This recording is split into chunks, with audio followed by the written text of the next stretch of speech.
오늘 우리가 우리아에 대해서 좀 함께 나누려고 합니다.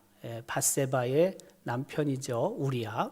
근데 뭐 우리가 잘 알고 있지만은 우리아가 참 억울하게 희생당했죠. 네, 아주 충성스러운 장군이었는데 참 억울하게 전장에서 죽습니다. 근데 어쨌든 이 계기가 있잖아요, 계기가. 그 계기는 다른 게 아니고 다윗이 우리아의 아내인 밧세바가 목욕하는 장면을 보게 되고 그리고 죄를 범하게 되죠. 어쨌든 그 우리아의 아내, 우리가 알고 있듯이 밧세바입니다. 그 사무엘하 11장 우리가 6절부터 오늘 읽었는데 앞에 내용의 3절을 보면 이렇게 기록합니다. 다윗이 사람을 보내 그 여인을 알아보게 하였더니 그가 아뢰되 그는 엘리암의 딸이요 햇사람 우리아의 아내 밧세바가 아니니까 하니, 여기서 지금 제가 이야기하고자 하는 중점적인 내용은 밧세바는 우리아의 아내다. 그렇죠? 네. 그 밧세바의 남편이 우리아다라는 것을 지금 말하려고 하는 거죠. 근데 이제 사건이 발생하는 거죠. 그 사건이 뭐냐면 밧세바를 다윗이 보게 됩니다. 홀로 다윗이 예루살렘 궁궐에 있고 또 그리고 그가 그 궁궐을 거닐다가 궁궐 옥상을 거닐다가 밧세바를 보게 됩니다. 그게 사무엘하 11장 2절의 기록입니다. 저녁 때에 다윗이 그의 침상에서 일어나 왕궁 옥상에 거닐다가 그곳에서 보니 한 여인이 목욕을 하는데 심히 아름다워 보이는지라고 기록하고 있습니다. 그 사무엘하 11장 1절에는요, 지금 쓰지는 않았는데 1절은 어떤 상황이냐면 그 다윗의 군대, 그래서 다윗의 군대와 암몬 군대가 전쟁을 벌이고 있어요. 그래서 다윗의 군사령관인 요압과 그의 군사들이 지금 전쟁을 하죠. 사실 유리한 상황에 다윗 군대가 있었죠. 이스라엘이 유리했어요. 근데 이제 마지막 그 전쟁을 끝내기 위해서 그 요압 장군과 그의 군사들이 이스라엘 군대가 랍바라는 곳으로 가죠. 랍바를 포위해요. 랍바는 어디 있냐면요, 예루살렘의 동편이 동쪽에 좀 가면은 여리고가 있는데 우리가 여리고 많이 들어봤잖아요. 여리고에서 요단강을 건너요. 그러면은 그 요단강 멀리 안 떨어진 곳에 랍바라는 곳이 있어요. 그러니까 예루살렘에서 랍바는요 한 2시 반 방향에 있어요. 2시 반 방향. 멀리 떨어져 있지 않고요. 보통 우리가 성지순례를 가면은 그 육로로, 그렇죠? 육로로 우리가 보통 그 이집트 카이로로 해서 광야를 거쳐 시내산을 들렸다가 육로로 이집트에서 이스라엘을 넘어가게 되면은 대개 이제 보통 그런 경로를 따라가는데요. 요새야 그 이집트나 광야를 시내산을 못 들어가니까 요르단에서 이제 넘어가죠. 경로가 좀 다르죠. 근데 어쨌든 대개는 이제 광야를 보고 시내산을 보니까, 그래서 어쨌든 그 육로로 이집트에서 국경을 넘어 그 이스라엘로 들어가게 되면 이제 그쪽을 보다가 이제 여리고로 가서 예루살렘으로 올라가거든요. 이게 보통 경로입니다. 경로. 어쨌든 여리고에서 예루살렘까지 그렇게 멀진 않아요.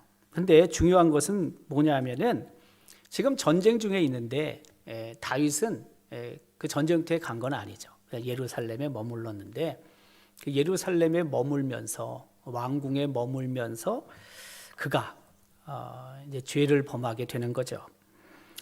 그 다윗은 그 유혹에 넘어가죠. 밧세바가 유혹한 건 아닌데 다윗이 이제 간음하는 죄를 짓게 됩니다. 그게 사무엘하 11장 4절의 말씀입니다. 다윗이 전령을 보내어 그 여자를 자기에게로 데려오게 하고 그 여자가 그 부정함을 깨끗하게 하였으므로 더불어 동침하매 그 여자가 자기 집으로 돌아가니라. 죄를 범하게 됩니다.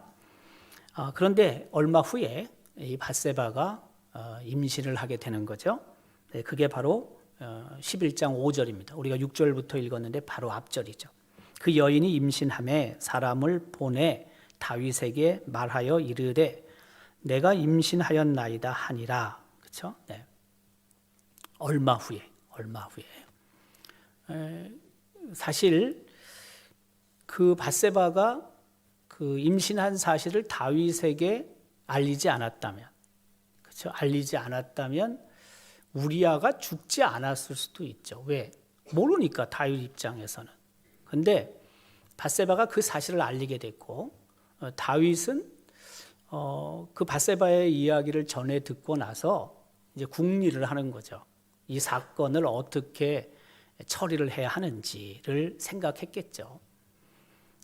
근데 사실 최악의 그 결정을 내리게 됩니다. 그것은 다른 것이 아니라 이제 우리아를 죽이려고 하는 마음이 다윗에게 생겼죠. 그러니까 좀 심했던 거죠. 어쨌든 너무 다윗이 그 악한 마음을 갖게 되죠. 자, 그래서 우리아를 호출하게 되는 겁니다. 다윗 입장에서는 문제를 해결하기 위해서 궁리를 하다가 다윗은 우리아 장군을 호출하고 그리고 사건을 만들어 가는 거죠. 우리아가 다윗 앞에 서게 됩니다.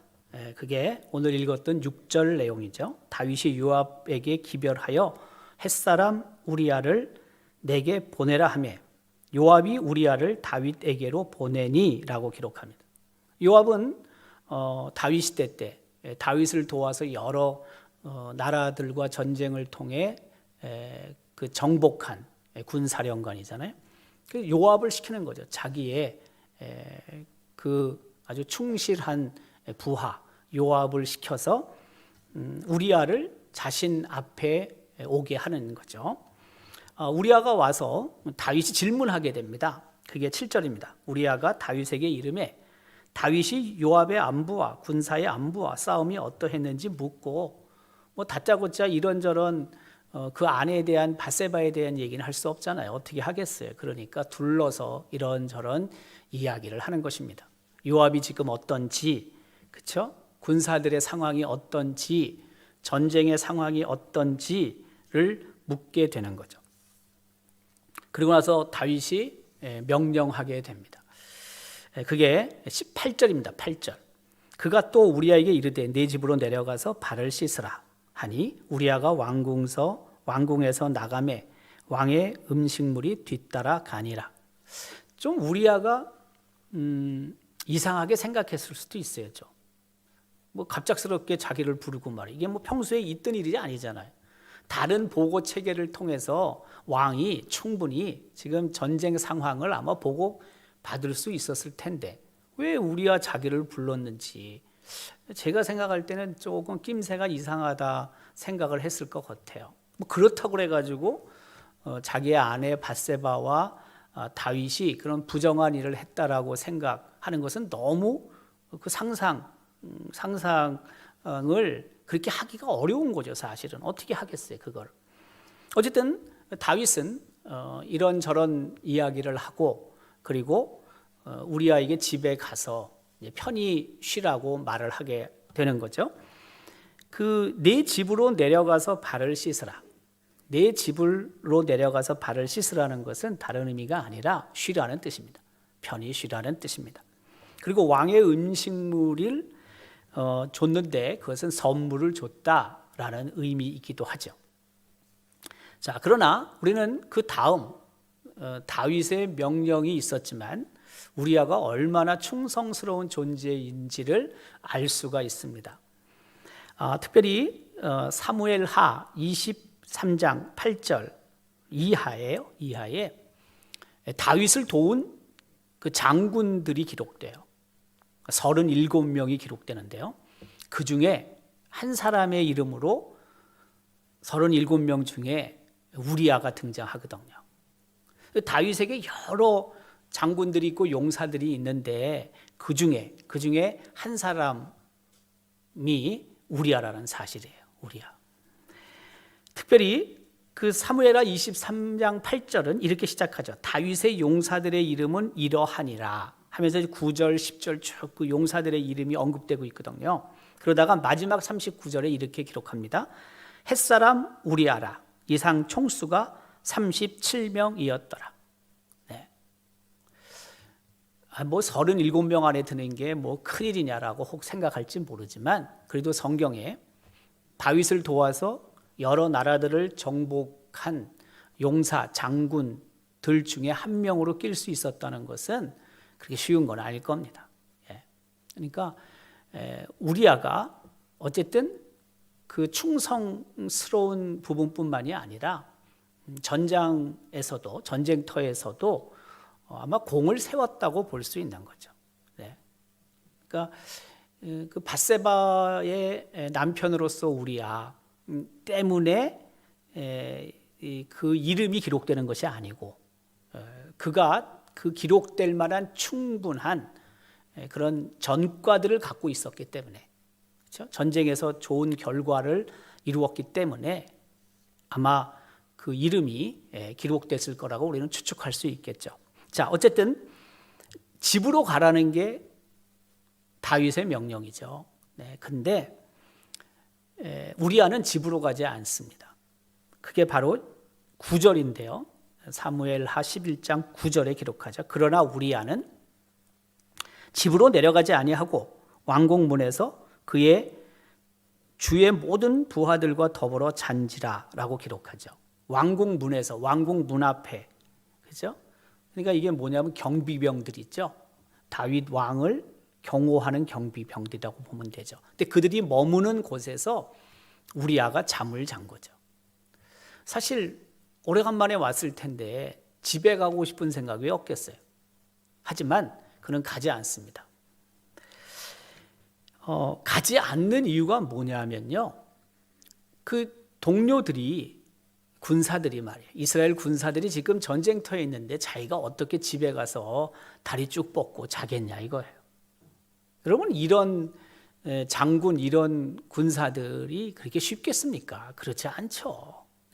대개는 일단 집에 오면 편히 쉬고 싶은 생각이 얼마나 많이 들겠습니까? 근데 가지 않아요.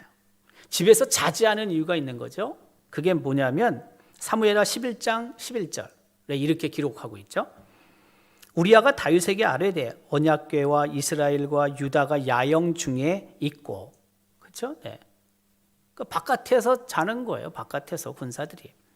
내 주 요압과 내 왕의 부하들이 바깥들에 진치고 있거늘 내가 어찌 내 집으로 가서 먹고 마시고 내 처와 같이 자리이까? 내가 이 일을 행하지 아니하기로 왕의 살아계심과 왕의 혼의 살아계심을 두고 맹세하나이다 하니라. 참 어떻게 보면은 다윗이 이런 그 장군을 둔 것, 이런 부하를 둔 것이 정말 행복한 거죠. 이런 아마 군사들이 좀 더 많으면 더 큰 일을 이루어낼 수도 있을 겁니다. 이것은 비단 다윗에게만이 아니라 하나님에게도 하나님의 교회에도 이런 충성스러운 일꾼들이 있다면 그 교회는 든든히 서갈 수밖에 없겠죠. 뭐 말할 것도 없죠.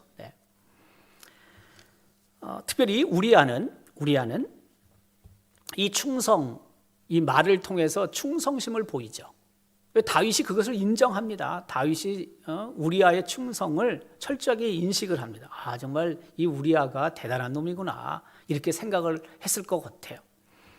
그 12절 13절은 이렇게 기록합니다. 다윗이 우리아에게 이르되 오늘도 여기 있으라. 내일은 내가 너를 보내리라.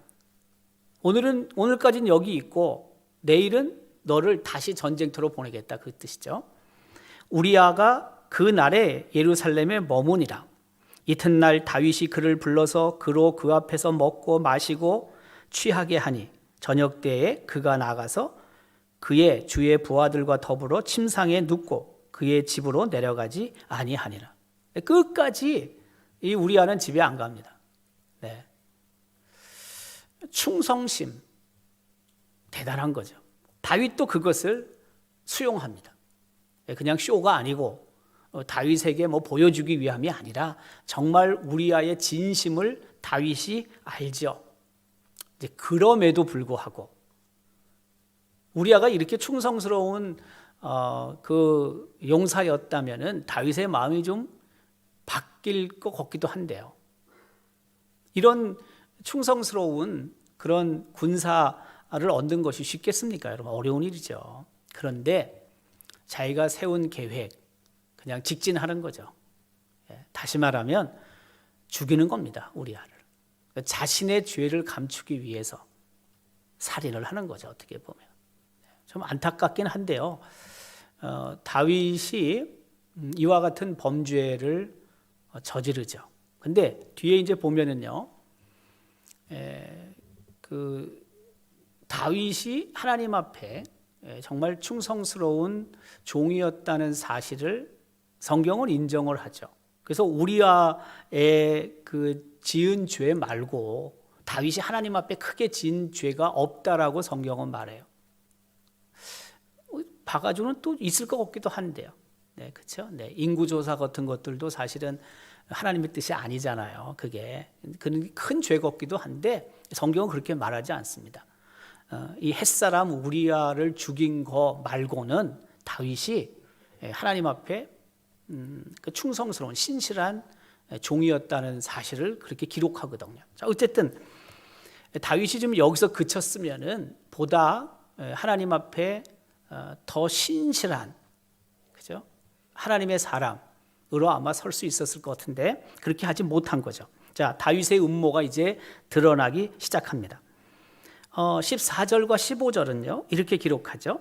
아침이 되매 다윗이 편지를 써서 우리아의 손에 들려 요압에게 보내니 그 편지를 써서 이르기를 너희가 우리아를 맹렬한 싸움에 앞세워 두고 너희는 뒤로 물러가서 그로 맞아 죽게 하라 하였더라는 거죠. 치열한 격전지로 보내라는 것입니다. 치열한 격전지에 우리아를 배치하라는 거죠. 확률이 높아지겠죠. 치열한데 아무래도 죽을 가능성이 높잖아요. 치열한 격전지에 간다고 반드시 죽는 건 아니에요.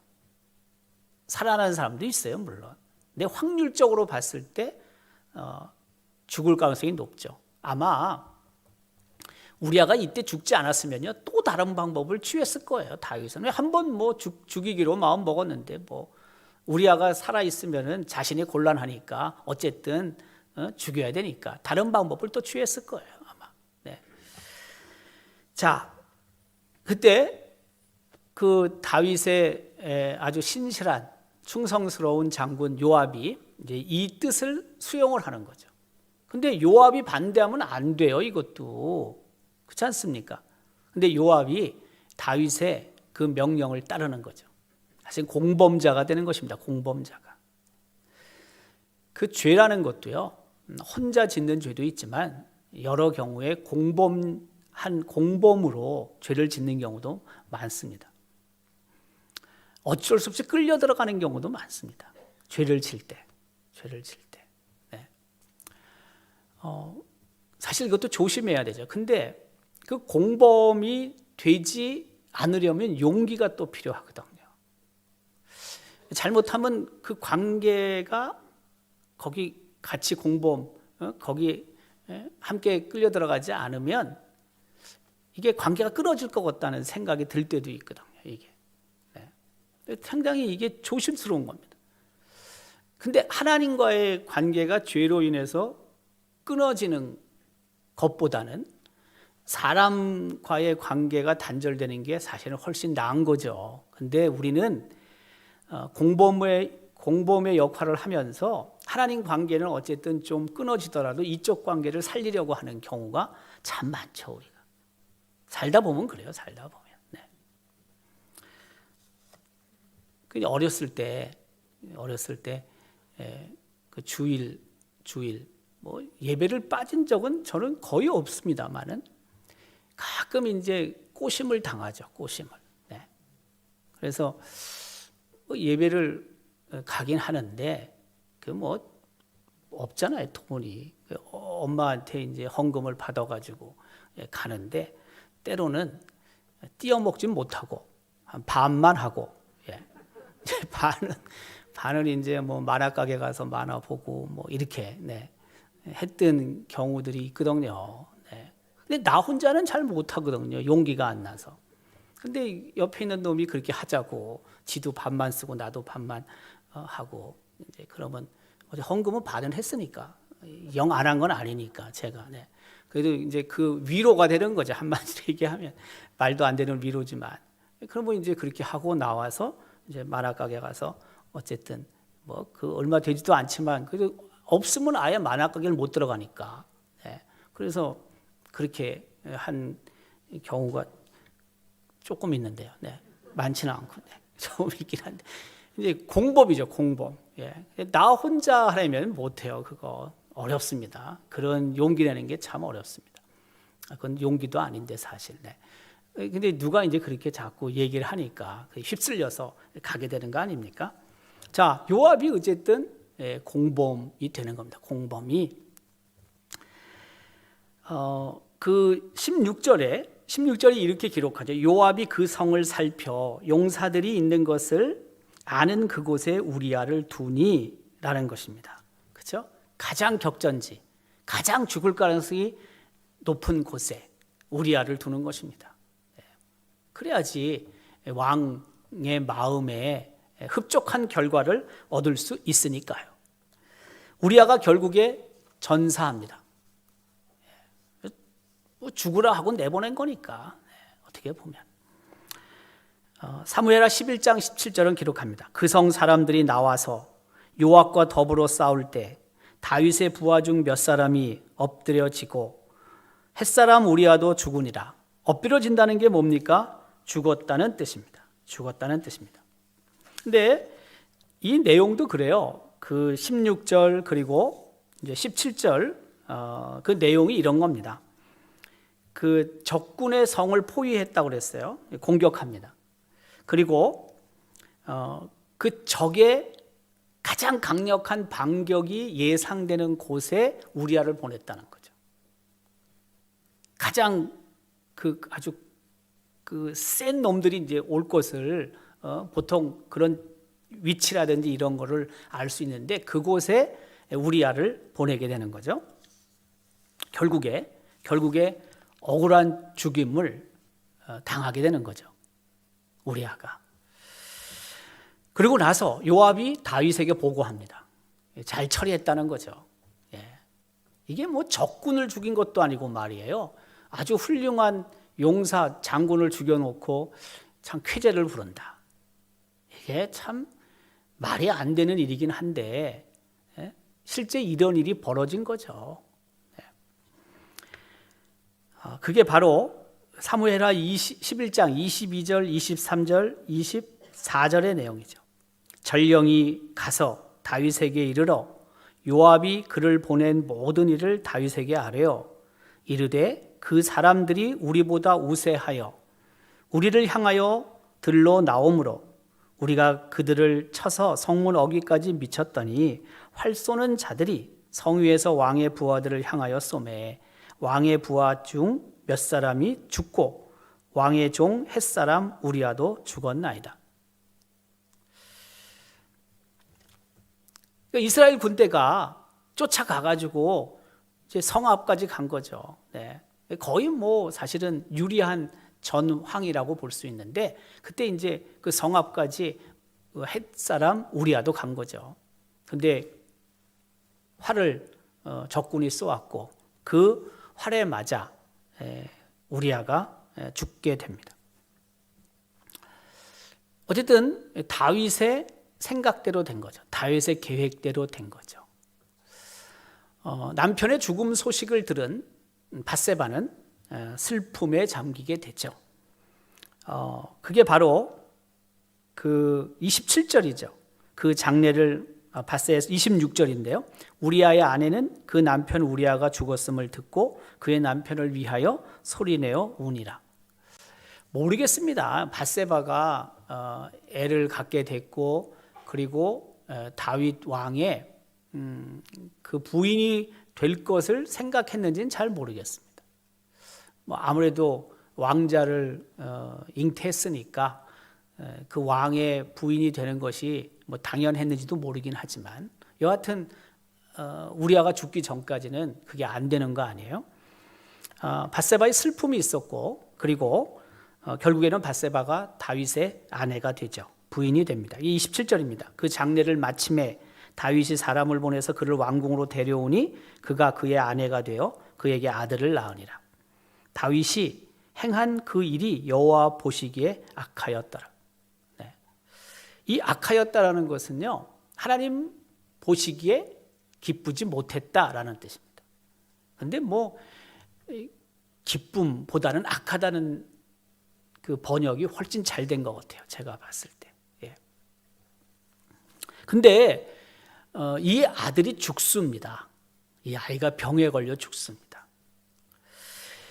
그 사무엘하 12장 15절, 16절, 18절 다 읽질 못해서 3절만 썼는데 이렇게 기록하죠. 우리아의 아내가 다윗에게 낳은 아이를 여호와께서 치심에 심히 앓는지라.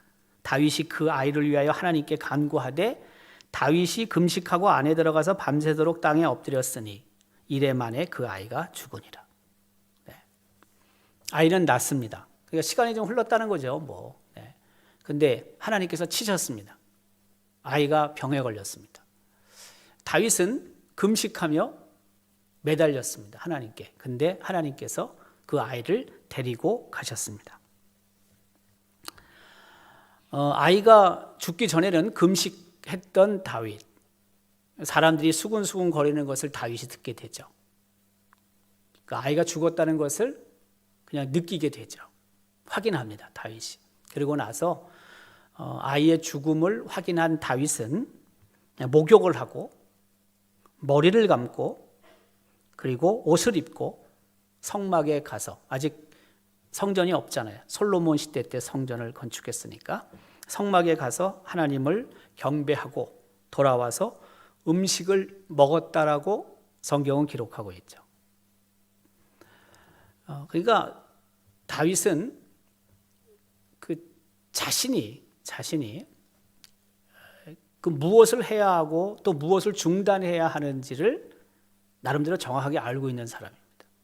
그러니까 포기해야 될 때 포기할 줄 아는 사람이. 한편으로는 이 밧세바를 취하는 부분에 있어서는 그렇게 못했는데, 근데 적어도 이 첫 아이가 밧세바의 관계 속에서 나온 첫 아이인데, 첫 아이가 죽게 된 후에는 더 이상 하나님 앞에 간구한다든지 살려달라고 한다든지 그런 일 안 합니다.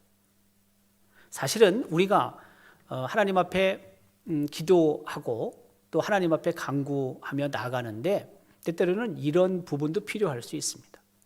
물론 끈질기게 하나님 앞에 기도하는 것도 필요할 때가 있겠지만, 또 한편으로는 우리가 하나님을 향해서 간절한 마음으로 기도하더라도 나름대로 성경을 통해서 하나님이 우리에게 주시는 말씀들이 있거나 주변의 여러 사건들을 통해서 하나님이 깨닫게 하실 때가 있거든요. 그럴 때는 과감하게 내려놓을 필요도 있습니다. 예, 그걸 끝까지 붙들고 끝까지 연연하기보다는 다윗처럼 이렇게 용기 있게 내려놓을 필요도 있다는 거죠. 자, 그리고 나서 다윗과 밧세바 사이에 솔로몬이 태어나죠. 솔로몬이. 열왕기상 1장 11절은 이렇게 기록합니다. 나단이 솔로몬의 어머니 밧세바에게 말하여 이르되, 그렇죠? 네, 솔로몬의 어머니 밧세바예요. 열왕기상 1장 11절입니다. 그러니까 아들을 또 낳은 거죠. 근데 이 아들이 왕이 되는 것입니다. 왕이. 다윗의 여러 아들들이 있었거든요. 근데 그 여러 아들들 중에서 솔로몬이 사실은 왕이 될 수 있는 그 서열이 아니에요. 그런데 솔로몬이 왕이 됩니다. 열왕기상 1장을 잘 읽어보면은요, 유리한 고지에 있었던 형들이 있었어요. 그런데 솔로몬이 왕이 되죠. 자, 그건 나중에 할 기회가 있을 거라고 저는 생각이 듭니다. 자, 어쨌든 이런 상황 속에서 사실은 우리가 좀 많이 점프를 했습니다. 점프를 했는데 다윗이 범죄한 것을 나단 선지자를 통해서 하나님이 말씀을 하시지 않습니까? 깨닫게 하시지 않습니까? 그래서 하나님과 나단 선지자를 통해서 하나님께서는 다윗이 자신의 범죄를 알게 하시죠. 하나님께서는 다윗에게 나단 선지자를 보내십니다. 그게 사무엘하 12장 1절 그리고 7절이죠. 여호와께서 나단을 다윗에게 보내시니 나단이 다윗에게 이르되 당신이 그 사람이라. 이게 무슨 내용입니까? 우리가 너무나 잘 알고 있죠. 사무엘하 12장 앞부분에 1절부터 그런 내용이잖아요. 비유를 들어서 나단 선지자가 다윗에게 이야기를 하지 않습니까? 한 동네에 한 마을에 양소가 많은 부자가 있었다. 또 한 사람은 아주 가난해서 양 한 마리밖에 어린 양 한 마리밖에 없었다. 근데 이 어린 양 한 마리밖에 없는 가난한 사람은 뭐 자기 딸같이 생각했다. 이 어린 양을 같이 막 밥도 먹고 그랬다는 거죠. 그런데 이 부자 집에 한 손님이 찾아왔다는 거죠. 대접을 해야 되겠는데 자기는 양도 많고 소도 많은데 자기 것 잡아서 대접하지 않고 그 어린 양 한 마리밖에 없는 가난한 집에 가서 그 어린 양을 뺏어가지고 그것을 잡아서 대접했다는 거죠. 그 비유를 이야기를 했죠. 그랬더니 다윗이 반응을 보이잖아요. 경노하잖아요. 경노. 하나님 앞에서 내가 맹세하는데 그런 짓 한 사람은 죽어야 한다라고 얘기를 하잖아요. 그때 나단 선지자가 이 7절로 얘기하는 거잖아요. 나단이 다윗에게 이르되 당신이 바로 그 사람입니다. 그 얘기를 한 거거든요. 하나님께서는 다윗의 범죄를 알고 계셨습니다. 그리고 나단 선지자를 통해서 통렬하게 책망을 하신 거죠. 그게 사무엘하 12장 9절, 10절, 11절 말씀입니다. 다윗은 하나님으로부터 징계를 받게 됩니다. 13절, 14절의 내용인데 이렇습니다. 나단이 다윗에게 말하되 여호와께서도 당신의 죄를 사하셨나니 당신이 죽지 아니하려니와 이 일로 말미암아 여호와의 원수가 크게 비방할 거리를 얻게 하였으니 당신이 낳은 아이가 반드시 죽으리라. 이게 바로 첫째 아이가 죽는 거죠. 좀 점프했다고 했잖아요. 앞의 내용들을 이어가기 위해서. 다시 이 나단 선지자와 하나님과 다윗의 관계는 그 사이로 좀 들어가야 되겠죠. 이렇게 나단 선지자가 얘기하고 나서 어떻게 되는 거예요? 밧세바와 다윗 사이에서 낳은 첫째 아이가 병에 걸려서 죽게 되는 거죠. 그리고 나서 다시 둘째 아이가 태어나는 거죠. 솔로몬이 태어나는 겁니다. 자, 어쨌든 그럼에도 불구하고 하나님께서는 다윗의 왕과가 계속될 것을 약속하시죠. 그게 열왕기상 15장 4절에서 5절입니다. 열왕기상으로 갑니다. 그의 하나님 여호와께서 다윗을 위하여 예루살렘에서 그에게 등불을 주시되 그의 아들을 세워 뒤를 잇게 하사 예루살렘을 견고하게 하셨으니 이는 다윗이 햇사람 우리야 외에는 평생 여호와 보시기에 정직하게 행하고 자기에게 명령하신 모든 일을 어기지 아니하였습니다. 우리가 생각할 땐 다윗이 또 다른 범죄 행위가 뭐 있긴 한데 근데 성경은 그렇게 기록하지 않습니다. 그러니까 다윗이 다른 어떤 믿음의 사람들, 성경에 기록된 많은 믿음의 사람들에 비교해 봤을 때 정말 하나님의 마음에 합한 자였던 것 같긴 해요. 이렇게 평가하고 있으니까 열왕기상 15장 4절 5절에 이렇게 평하잖아요. 다윗이 햇사람 우리아의 일 외에는 평생에 여호와 보시기에 정직하게 행하고 자기에게 명령하신 모든 일을 어기지 아니했다. 제가 볼 때는 있는 것 같긴 한데, 근데 성경은 그렇게 기록하지 않거든요. 그러니까 다른 것들은 하나님께서 보실 때 그렇게 아주 뭐라 그럴까요? 심각하게 보지 않았다는 뜻이죠. 심각하게. 자, 우리는 이 우리아의 사건을 통해서 몇 가지 교훈을 얻을 수 있습니다. 첫 번째는 뭐냐면 정말 안타깝게 희생당한 한 충성스러운 장군을 보게 됩니다. 누구보다도 충성스러운데 그러면 그 충성스러움을 통해서 더 인정을 받아야 되는데 다윗을 위해서 어떻게 보면은 모든 것을 다 버릴 수 있는 사람이었는데 그러면 다윗으로부터 존중을 받아야 되는데, 근데 억울하게 죽습니다. 억울하게. 그러니까 뭘 충성을 다하고 신실을 하게 우리가 일을 한다 해서 언제나 그때 그 당시에 보상이 우리에게 온다고만은 할 수 없다는 거죠. 네. 우리가 교회를 위해서, 하나님을 위해서 내가 충성을 다할 수 있는데요. 근데 그 충성을 내가 다한다 할지라도 그때는 내가 인정을 못 받을 수도 있습니다. 오히려 모함을 받을 수 있습니다. 음모를 당할 수 있습니다. 우리야처럼 죽지는 않겠지만, 뭐 요즘 뭐 큰일 나죠, 그러면. 근데 우리야처럼 죽지는 않겠지만 억울하게 다른 사람으로부터 비난의 대상이 될 수도 있고요.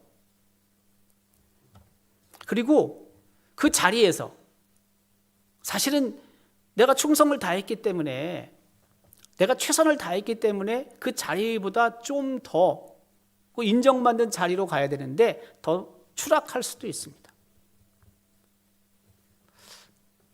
그러니까 우리 삶의 자리에서 우리가 하나님 앞에 헌신하고 하나님 앞에 충성을 다한다 할지라도 설령 그때는 인정 못 받는 일이 생길 수 있다는 것을 우리는 잊지 말아야 되죠. 너무 기분 나빠하지 않아야 될 것 같아. 네. 좀 어쨌든 그렇게 사람들이 날 인정해주고 또 좀 더 그 하나님의 일을 위해서 더 내가 중요한 일을 하면 좋긴 하겠지만, 그러나 때로는 그렇게 못 될 가능성도 있다. 안타깝지만 뭐 승승장구하는 사람도 있을지 모르지만, 그러나 여기까지